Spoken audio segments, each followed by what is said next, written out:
Hello and welcome. Today's Wednesday, so we know what that means. It's another lovely Wellness Wednesday webcast. And today we have Chef Ian and Luxey talking about how to snack right and showing us a few no sugar bakes along with it. Now, Luxey, over to you for a little bit of nutrition. Hi everyone. So today we're going to look at some of our no added sugar home bakes. So as Steph rightly said, these are just a couple of the recipes in a portfolio that we've made. And I guess it all came about because we know that the vast majority of us are eating far too much free sugar. So when we talk about free sugar, they're basically all sugars which are added to food and drinks. But they also include things such as honey, nectars, syrups, treacle, fruit and vegetable purees, juices or smoothies. And I guess what the issue with this is that it increases our risk of tooth decay. And because many high sugar foods and drinks are also quite high in energy, i.e. calories, eating too much also increases our risk of weight gain and obesity too. So we thought we'd develop a range, I guess, because a lot more people are looking for healthier snacking options. So we developed a range of no added sugar bakery treats. So today we are going to be looking at 3 of the recipe range, but we've got far more that you can definitely have a try with at home and see exactly what you like. All of this range uses just the sugar naturally found in fruit. So it's using dried fruits that contain sugar instead of any added sugar. So over to you, Ian, hopefully to showcase some of the recipes. Thank you, Luxey. Right, good afternoon, everyone. The first sugar-free snack we're going to demo is an almond berry bite. It could not be easier. The first thing we're going to add to the mix is oats. We've then got some frozen berries. I mean, you obviously can use fresh, but these are frozen fruits of the forest berries. So you've got blackberries, cranberries, raspberries, strawberries. In they go. And you'll notice as they're frozen, there's quite a bit of liquid in there. And that liquid and oats are going to combine and kind of emulsify the mix. The next thing we're going to add for sweetness are dates, which are delicious. The dates have obviously been de-seeded and just chopped roughly. And then some almond, blanched almonds. In they go. And then they go into a food processor. So I'm using here a Thermomix, which will blitz them up pretty quickly. I'm going to blitz them for about 10 seconds. It is going to get a bit noisy.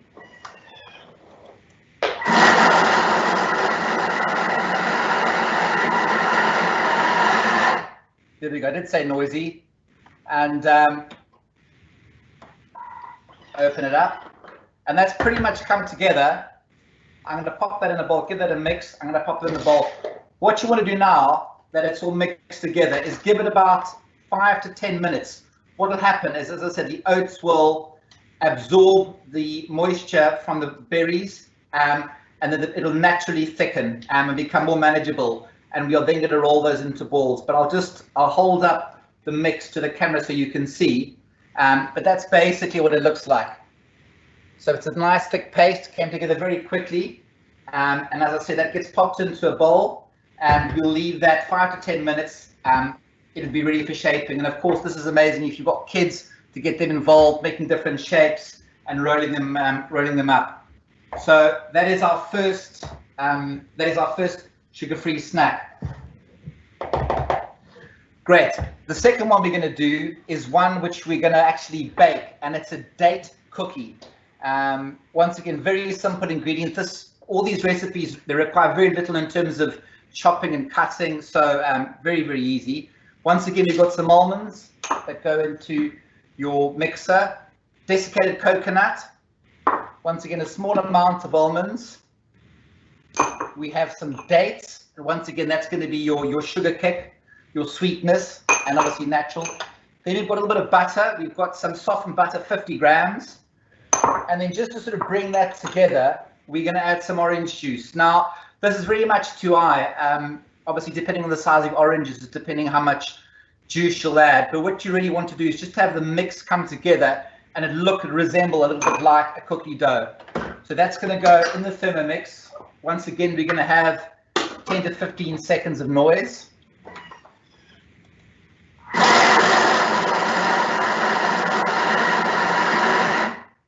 I'm going to stop that. I'm just going to scrape that down to make sure that everything is emulsified inside. and I'll put it back on. In fact, I'd pretty much say, yeah, it's looking great. That's all come together. So I'll show you that mix. This, I guess, resembles coarse sand, and that's kind of what it looks like over there.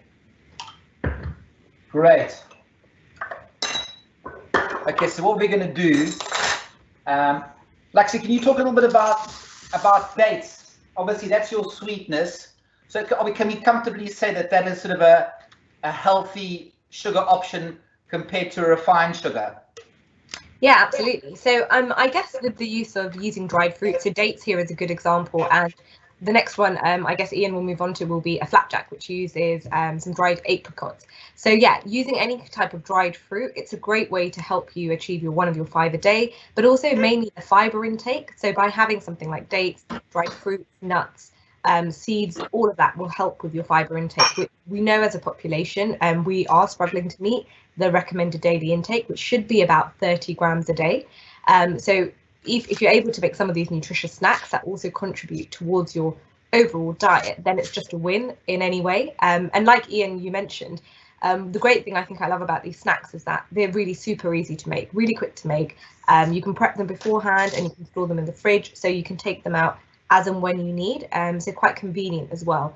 And I think compared to a lot of the sort of convenient snacks you do get out there on the market at the moment, which sometimes can be very high in sugar, salt, calories, and you seemingly consume them as a healthy snack without possibly knowing how much sugar actually it contains or how many calories it contains. So I would say if you are looking for healthy on-the-go snacks, as and when you are shopping, a useful indication is the traffic light labeling. So trying to go for those that have more greens and ambers as opposed to the reds is a really useful tip when you're in a rush and you need to try and get something, because we all know it's sometimes modern day life doesn't allow us to have the time, I suppose, to do a lot of the prep to make something. But if you get the time, absolutely, I'd recommend making these in advance and sharing them with your family as well and having them throughout your working week. Excellent, great. Fantastic, thanks Luxey. Okay, so back to the cookies. What I've done is I've placed the mix onto some baking parchment. You can of course use cling film, and what you really want to do is just shape that. So I'm going to roll it up, and a little bit like a Christmas cracker, you just twist the ends, and this is going to give you a more cylindrical look to the biscuit. So you unroll that. If you go onto the website, the recipe will say to leave that in the fridge just to set off. Once again, let those oats absorb the liquid. We're obviously, in terms of time, just going to push on and put them in the oven. So about 10 minutes in the fridge just to get nicely firmed up. And then all you really want to do is you want to cut rounds of that. So I'm going to just pop those straight onto a baking tray. And once again, in terms of size, I've got probably about a 5 ml thickness on the cookie. But you can go thinner if you want to, you can go larger. And of course, once again, great to get kids involved in shaping the biscuits and making these. Obviously, lots of fun. And then obviously they'll be proud of what they've made, and hopefully they'll eat these instead of opting for the Kit Kat in the store cupboard. So here we go. So I've got, from that mix, I've got 8 large cookies, and they're going to go straight into the oven, 170 degrees, and we'll have a look at them after about 8 minutes. All you really want them to do is just crust up and get nice and golden brown. So into the oven. And we'll give those 8 minutes. Excellent.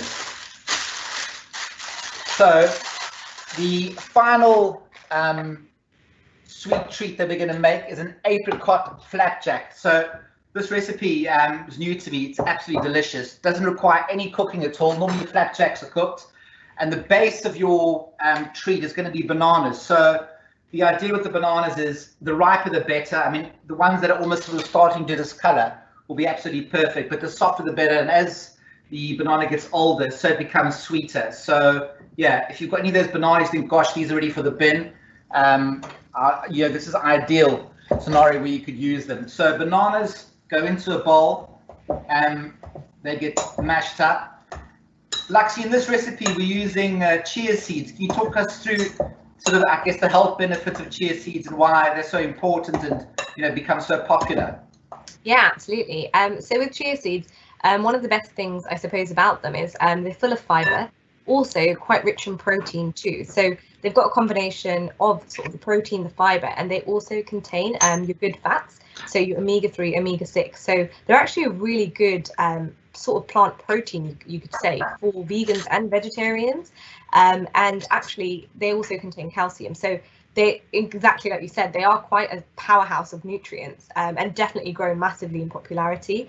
And they can be used in almost everything. I know I use it sort of to top off my porridge bowls, things such as that. So very versatile. And in this particular recipe, it also helps with the fibre content. So having the combination of the fat, the protein, and the fibre actually helps with sustaining the energy release longer. So you'll find if you're consuming more of it, it will help with sustaining your energy release and help maintain sort of blood normal blood glucose levels too, which is an added bonus. And putting it into a snack such as a flapjack will help fuel you throughout the day. Excellent, great, fantastic. Thanks, Luxey. So the rest of the ingredients to the bananas, which are literally just mashed with the potato masher. I'm going to add some pumpkin seeds, the chia seeds we mentioned, some poppy seeds, some chopped dried apricots. Of course, with these, with the dried fruit like the apricots, you can substitute. You can probably use sultanas, raisins, golden sultanas, most dried fruits. And to that, I'm going to be adding some oats. And then all you really want to do is just bring that together with a spoon. So the mixture is relatively dry, and what we're going to do with the flapjack, once it's mixed, is that's going to go into a tray, which I'll show you now, and then that's going to go into the fridge. And once again with oats, after 10 minutes or so, you'll find the oats will start to absorb the moisture. You've got the bananas are quite, I say moist, they're nice and soft, so it'll absorb the soft banana, and these are delicious. So that's pretty much well mixed. I've just taken a small glass tray like that, which I've lined with cling film. That'll just help to get it out. And I mean, it could not really be easier. Once again, no cutting, no chopping, no cooking. And the beauty of these recipes, all of them, is that once you've actually made them, these can go straight into the freezer. And they can stay in the freezer for, you know, a couple of months, and then whenever if they last that long. But all you want to do is really, you know, just take out a few, half a dozen, when you want a sweet treat, and they'll defrost very quickly, but it's very convenient. I mean, my kids have actually eaten them straight from the freezer because they don't sort of set up as rock hard, and they're delicious. So I've just used a spatula just to flatten those, and that's going to go into the fridge for around about 10 minutes, but once again, overnight is fine. You can then cut them up into bars. So Luxey, into this, you've also had poppy seeds and pumpkin seeds. Can you tell us sort of the health benefits around that? Obviously, you're going to get a nice crunch, but in terms of nutritionals, what are the advantages of using those ingredients?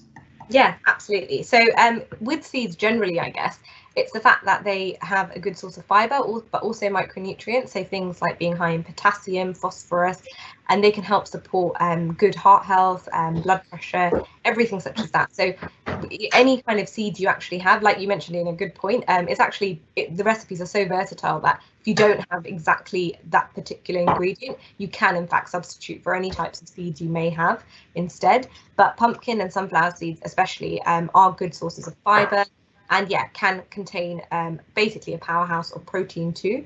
But it's also quite mindful to think of portion size with this. It's very similar to nuts and how we consume nuts as a snack, being mindful of exactly how much of a portion size you have of that. So ideally a small handful, because of how energy dense they are, so how high they are in calories, and it can be quite easy to, especially something like nuts, to consume a large amount in a very short space of time. So it's just being mindful of what that portion size does look like. But yeah, absolutely, all seeds are a really good source for vegans and vegetarians also, in terms of omega-3 and omega-6, so healthy fats, that help support brain development as well. So yeah, I'd always say where you can, try adding them in. Whether you have them in a snack such as this is great, but equally trying to add them in all types of food occasions. So whether that's into soups, breakfast ideas that you have, or your dinners, just trying to add that in. It's quite easy to incorporate into many dishes. Excellent. Great. Thanks, Luxey. Okay, so we're going to go back to our berry bites. Even in the last sort of 5 minutes, I can feel the mixture's gone a lot firmer. And I'm guessing once you've coated them, they'll even firm up even more. So what we're going to do now is we're going to coat them. I've got some ground almonds, which I'm just going to scatter on a plate. Of course, you can use things like desiccated coconut, chopped pistachios, cocoa powder. Those are all, will make a nice sort of different flavor profile to your berry bites. So, I mean, once again, could not be easier. You just take a small teaspoonful, you roll that into a ball. I'll just do 3 or 4. So thighs, and as I said, for kids, they love getting their hands dirty, especially with something they can eat. So yeah, you can get them involved in making these. Okay, so yeah, I've done 4 there, and all you want to really do is roll them around the nuts, and then with clean hands, because you want them to be nice, sort of golden with the almonds on the outside. Just to mention also with the almonds, you can toast these as well, for that sort of toasted nut flavor, and then into neat balls. And they look really, really nice. Luxey, you were saying earlier on that you make these at Christmas, and you put them into little packets to give to friends at Christmas time.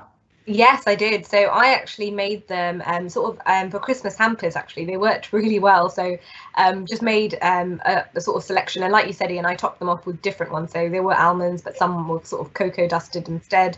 And yeah, just put them into little pouches really, and tied them off with a nice little pretty bow. And yeah, they went into my family Christmas hampers as a nice little treat for Christmas. So yeah, really versatile. You can do quite a lot with them. Very nice. And then actually, maybe this is a trick question, but what I wanted to ask you, we've used almonds today.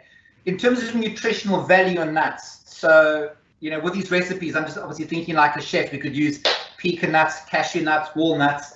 In terms of the nutritional value, would it be fair to say that they're pretty even amongst nuts, or does it change because I guess cashew nut might be richer and maybe full of more oil?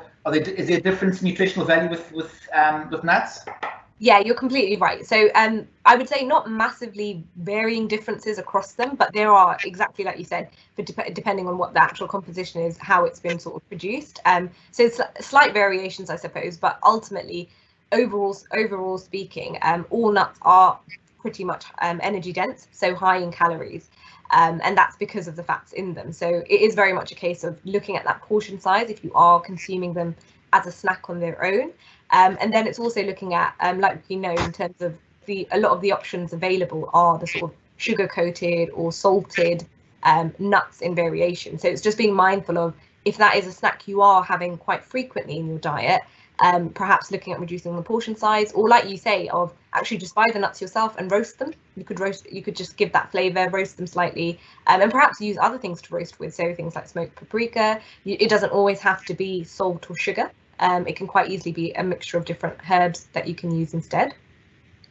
Nice, very nice.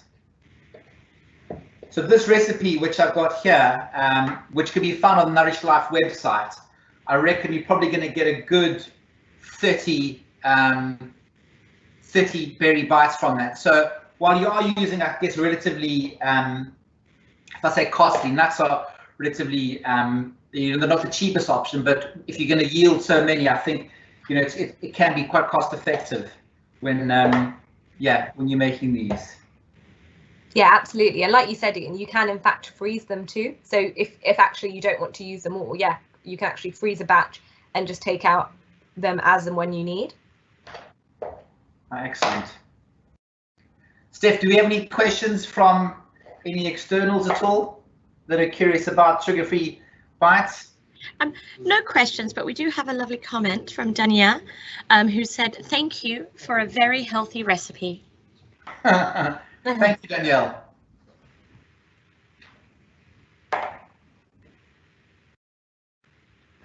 So, Luxey, in terms of other, if I say naughty treats, is anything else you could recommend? We've obviously used lots of fruit and nuts with these.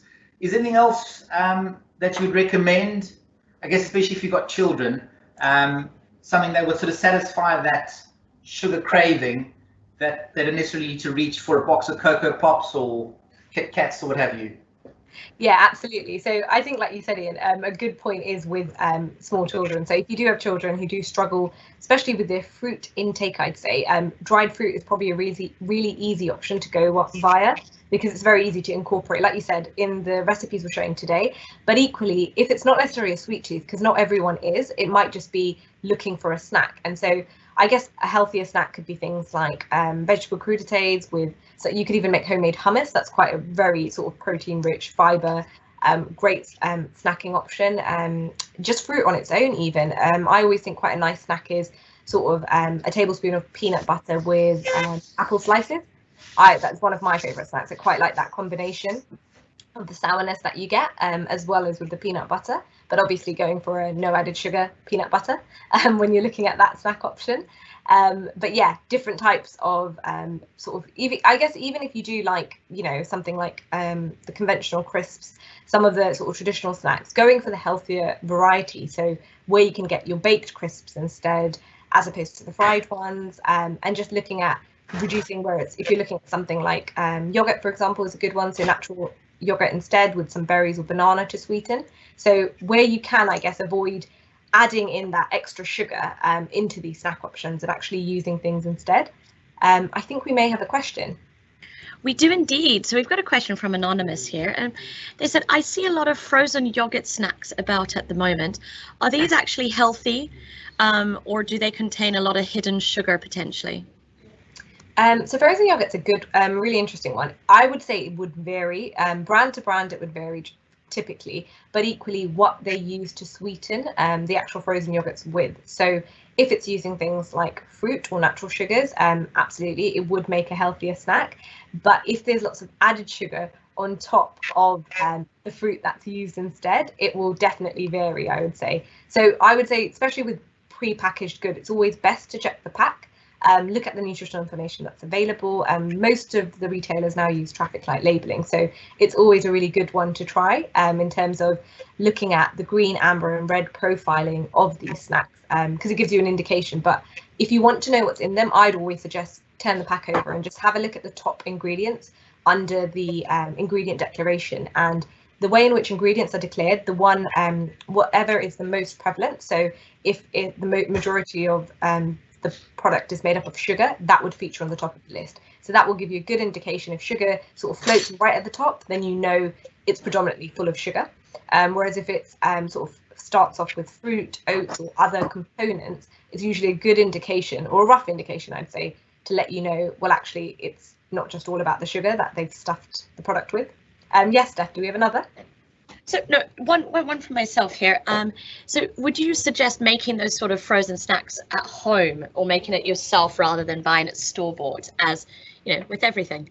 Absolutely. And I think, like you say, that ideally, if you can make everything yourself, that would be the way to go. You have control over exactly what you're making. You can, even if you are adding sugar or salt, you have that control. You know exactly how much of those ingredients you are putting in to your baking or any kind of snacks you're making. But equally, I think it will also teach you to experiment with different flavors too. So a lot of the time with bought-in goods, we tend to consume more sugar, salt, all these types of extra fat, calories, because it's just what we buy. Whereas most of the time, if you're going to make something like that yourself, you probably wouldn't put that same quantity of sugar that goes into some of the bought-in goods, and you're able to regulate that because that's actually your taste preference. So yeah, I'd always say making it yourself from scratch is the best way, and hopefully some of these recipes will help with that because they're really quick to make and contain lots of store-cupboard ingredients, as opposed to having to buy lots of varying quantities of one-off ingredients that you may never use again. Cool, great, thanks Luxey. So biscuits took 11 minutes. I'm going to hold them up to the camera. I've just had a bite of one. There we go, golden brown. They're really, really delicious. I was quite surprised. They look good. The fact they've got no sugar in them, just the date that's sweetening them. They taste to me, you know, normally with these kind of gluten-free, sugar-free snacks, they normally taste like there's a compromise somewhere in the flavor. But those are really delicious. They're nice and crunchy and very sweet as well. So very sweet. They've got a nice sweetness balance. You would never say there was no sugar in there. I guess That's the dates in there that, you know, just bring out that flavour. The last treat I wanted to show you was the flapjack. So look, we've given that probably 5 or 10 minutes, and in an ideal world you want to give that slightly longer, but just in those 5 or 10 minutes the oats once again have set off quite nicely. So very easy with a cling film, just lift them out the bowl, and then you cut them up, I guess, just, you know, as you like to portion them in terms of size. I'm probably cutting them into 2 centimeter squares, but they seem to be, you know, very firm, cutting nicely, and I guess by tomorrow they would be even better. So I'll just hold one up to the camera as well. I haven't tasted these ones yet, but so that's it over there. I don't want to drop that on the floor. If you can see that, so that looks delicious. I'm actually going to taste a bit, and that's really, really nice. Those chia seeds, pumpkin seeds, really nice crunch. The apricots, the banana, really, really, really tasty. Yeah, I think you could probably convince quite a few people that they would definitely be the way to go. Very nice indeed. Steph, do we have any other questions? No, not at this moment in time. Yeah, I was going to say, just in terms of time, I mean, we obviously had half an hour, but I've managed to knock up probably enough snacks for sweet treats for about 30 people. But just to show you how quickly you can bring these together without any really sort of pre-preparation. I mean, it took me 10 minutes to put everything on the table, and then put things through the Thermomix or food processor. But yeah, I've probably got enough sweet treats now for the next couple of weeks for our family. So yeah, they're fantastic recipes, really, really good, quick, simple, easy, and for me, super, super tasty as well. Amazing. Thank you so much, Ian. So that's everything from us today. Absolutely fascinating, as always. I can't believe how quick and easy they are, and they're healthy. They look so delicious. So I know what I'll be making over the weekend and having a little stash of in the fridge. Thank you so much for everybody joining us today. We hope you'll join us next time. Meanwhile, for more information about our programme of discussions, please go to RA Group's website at www.raGroup.co.uk/news to download the broadcast links. And if you'd like to go have a look at all the recipes, they are on the Nourish Life website, which is www.nourishlife.co.uk. Meanwhile, if you have any questions or suggestions about how you can get involved, please do email gavin.goody@ragroup.co.uk. Otherwise, thank you very much for joining us today again. Have a fantastic afternoon, and we will see you next week, same time, same place. Goodbye.